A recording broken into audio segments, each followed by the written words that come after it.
Ready? Think we're Yep. good? Yep. What's up, man? How's it going? Good. How you doing? Good. Let's start with you just introducing yourself. Shawn Glass, 29-year glass blower, Okay. Cali. And why did you choose your artist name? Shawn Daddy. Oh, how did I choose my artist name? Yeah. It was given to me as a kid in high school. It's what my buddies used to call me. Okay. And it just carried on as you're Yeah, doing glass. yeah. It just stuck with me my whole life. Was it before glass or after glass? Before glass. Okay. Yeah, And so in then high when you school. started doing glass, it kind of just carried on from Yeah, it there. just always was my nickname, so I never really changed it. Okay. And what year did you start blowing glass? I started blowing glass in this August of 1995. And you were how old at the time?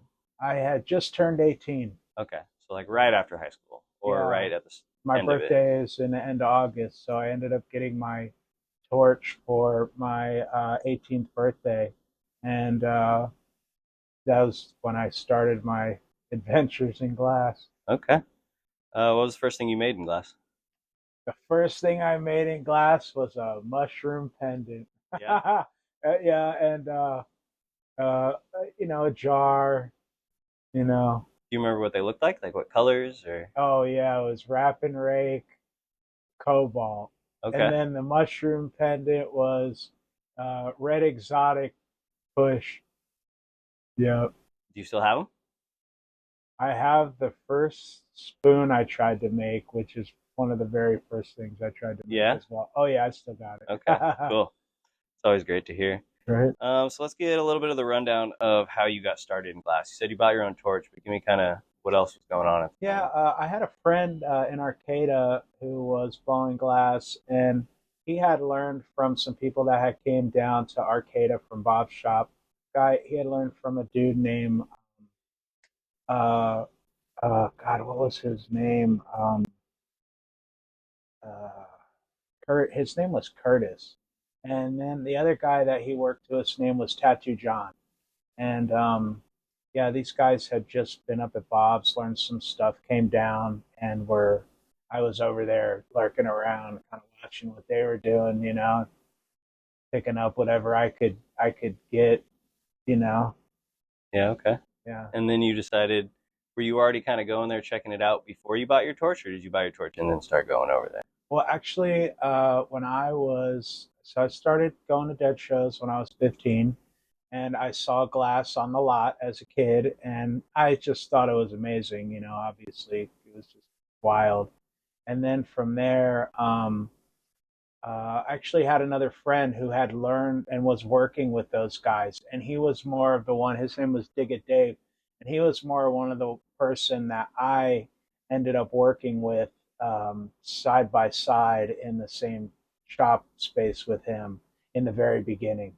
Yeah, we were staying in a friend's, crashing at a friend's pad, in between. It was maybe at the end of summer tour, and he was doing glasswork there, and that's where I picked up like how to do basic shapes and make basic stuff. Started out with marbles, jars, and pendants. Okay. So would you consider those people big influences at the time? Obviously in Oh your yeah. glass, but what other influences were going on maybe besides other glass artists that were around you? Was it music stuff? Was there other art Oh, things? definitely. The whole Grateful Dead scene was definitely influencing a lot of that, and a lot of other bands too. Reggae on the River, just the whole Humboldt scene. Okay. Growing up in Humboldt, it was a big part of the culture there. So, it was just kind of, fit right in with the whole vibe in Humboldt and glassmaking. That's great. Where'd you first sell your glass?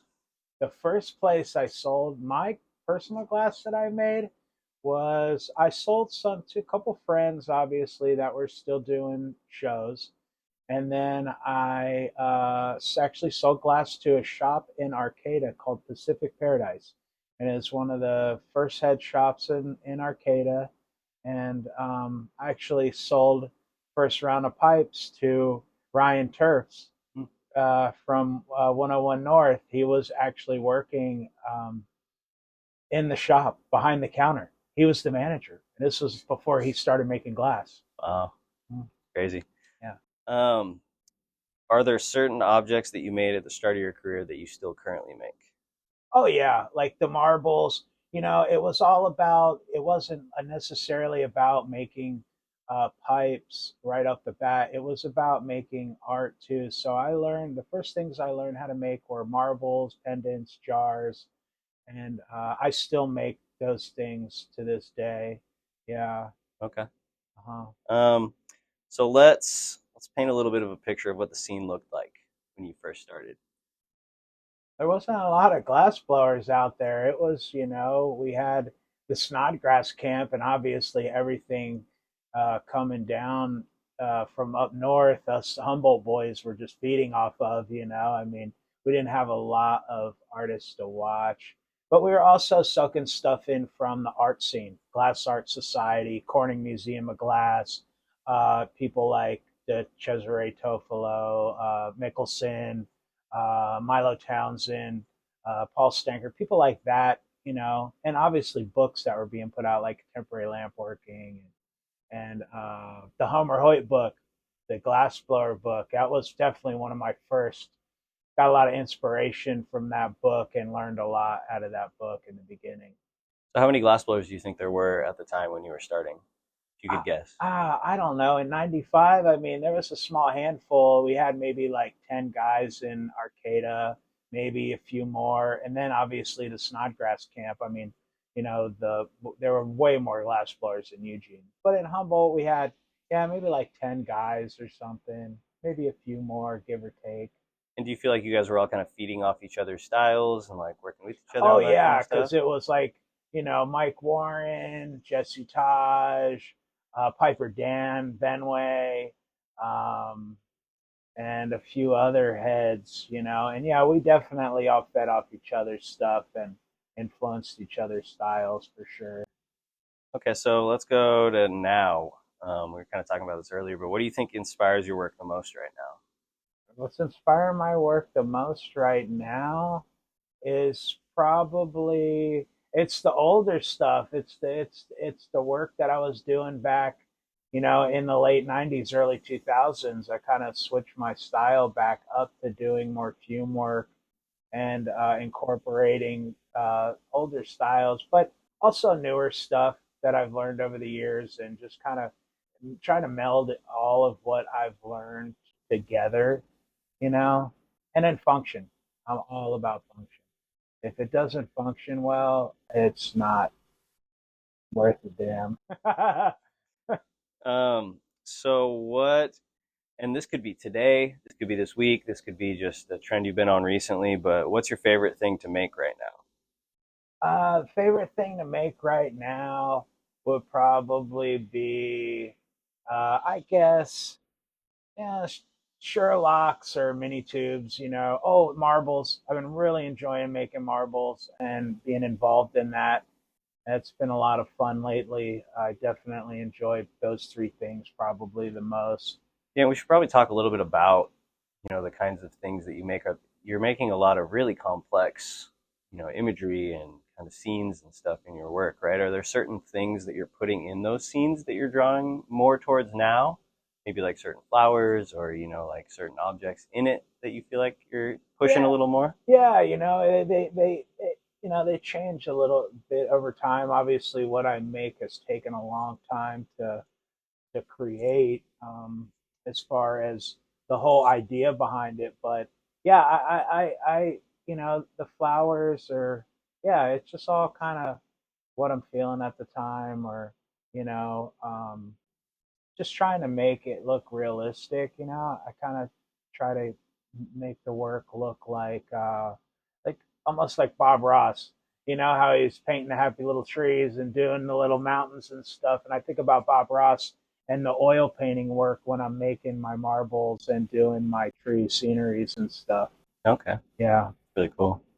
Do you ever do any Bob Ross paintings from time to time? Have you ever done that on No, TV? I haven't done any oils, but I've really been thinking about it. I would really enjoy to do like some Bob Ross stuff, or actually try to do maybe a marble of a Bob Ross, painting. That was something he did, but you know, just his color blending, layering, and the way that he would make something just come alive, and all the dimensions that he would create with his work, Yeah, for sure. and the happy little trees, Happy little because that's what trees. I do, trees, you know. Yeah, that was one of the first things I actually learned how to draw was trees back Oh, in the day. cool! Yeah. Right on, man. What's your favorite thing to do outside of glass? I am obsessed with Harleys and working on motorcycles and building motorcycles. And yeah, that's probably my main hobby outside of glass blowing. Do you feel like there's a connection between like the parts of your brain that enjoy motorcycles and glass, or do you feel like they're different and that's what you enjoy about it? It's definitely different. I mean, the freedom aspect of it is a huge thing. Like I'm real free as far as being a glass artist, but then the motorcycle stuff's really it's real free as well. But it's definitely different, and a lot of technical aspects on both ends. You know, with building high performance motorcycles, there's a lot of technical aspects to doing that work. So I've spent a lot of time the last 4 years, like really trying to learn the mechanics of what I'm making, like, you know, down to, I mean, it's all, there's no tolerance. You know, it's like glass. Like glass has minimal tolerance. So does building motors and stuff like that. So Okay. yeah, Let's go to the future now. Well, yeah. What do you hope the scene looks like in 10 years? the glass scene. I would hope that it defines itself a little more. Maybe purge some of the artists that aren't that dedicated to it and just jumped in it for the money and aren't really there for the culture behind it, or what you know glass really is. Because yeah, and I'd like to see the market turn around, obviously, because right now the market's pretty, you know, down. But there are a lot of other aspects of glass to be involved in besides pipe making. So I think artists now need to explore other avenues of glass making, and take what they've been using in the pipe world and push that on to making other types of, you know, work.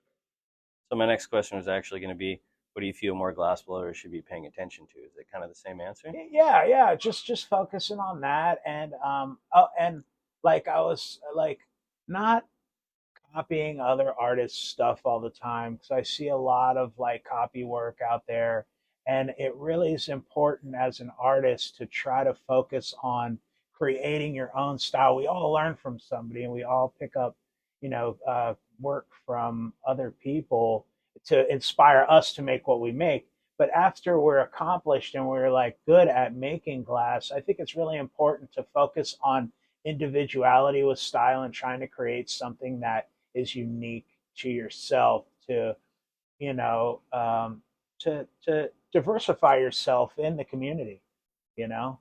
Yeah, It's real important. great. All right, last one, man. What do you hope to accomplish in glass? I'm happy to just make nice work and try to, you know, make the best stuff that I can, and pay my bills and be successful, and continue to go on and survive. I've been surviving off of glass since 1995, and it's been good. I've had There's obviously been ups and downs, and the market changes, and the what people want changes, but yeah, you just got to ebb and flow with the whole scene, and yeah. Cool. Anything else you want to say?